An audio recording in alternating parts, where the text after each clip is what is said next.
Welcome back to Grade 8 History, Unit Number 1, Creating Canada, 1850 to 1890.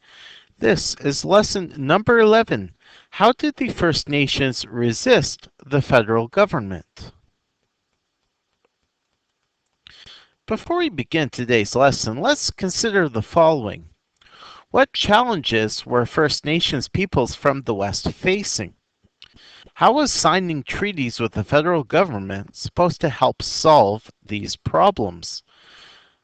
I know you've spoken a little bit about this in at least one previous lesson, so I figured it would be a good opportunity for us to just review what we've learned in the last couple of lessons with these two questions here. So please put the video on pause now so that you can consider your responses to these two questions. And you can also go back and look at your notes for the last couple of lessons to help refresh your memory if you're having some problems with these questions. Put the video on pause now. And let's begin. During the 1880s, First Nations from the West were facing challenges, both old and new. The buffalo had almost disappeared, and the Métis were protesting their mistreatment. At the same time, the First Nations were starting to move on to reserves after signing treaties with the federal government. And just to refresh your memory, this map is a whole lot more clear than the one that was included on a previous video. And so now you can clearly see the treaties as well as the years in which those treaties were signed.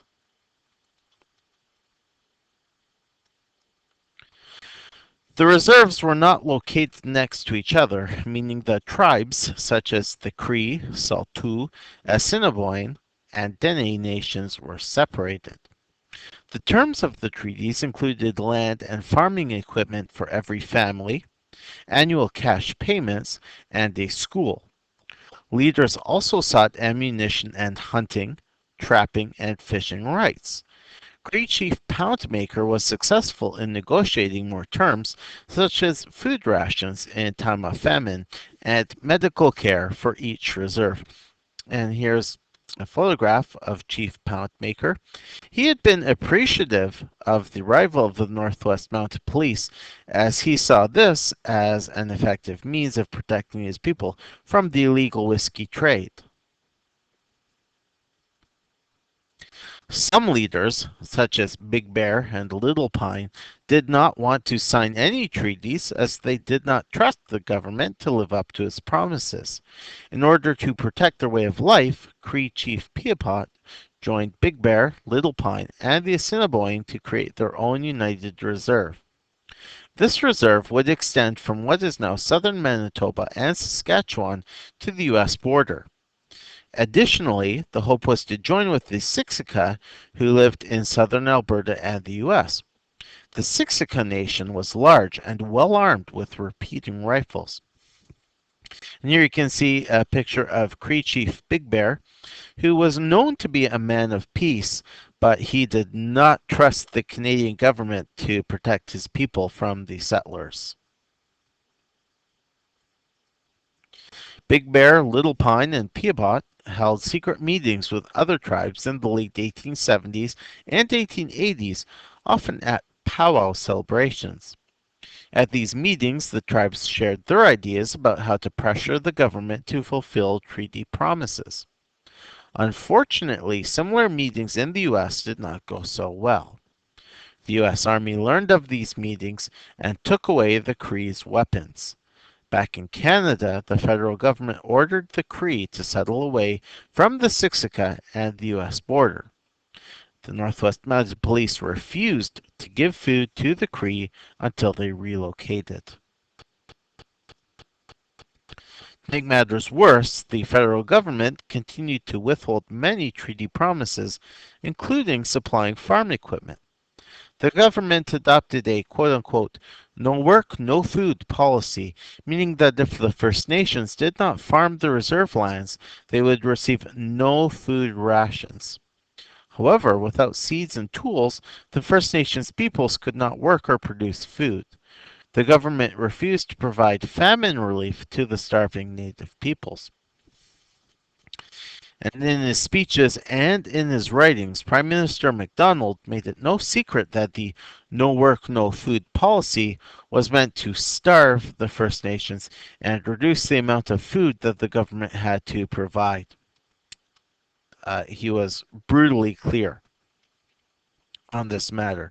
And so I know it's difficult because in class we talk a lot about the good things that John A. Macdonald did as our first prime minister. We certainly see a lot in the media which focuses on Macdonald as a Canadian hero, but at the same time, he was a person of his time, so he held some very racist ideas, especially as they related to the First Nations.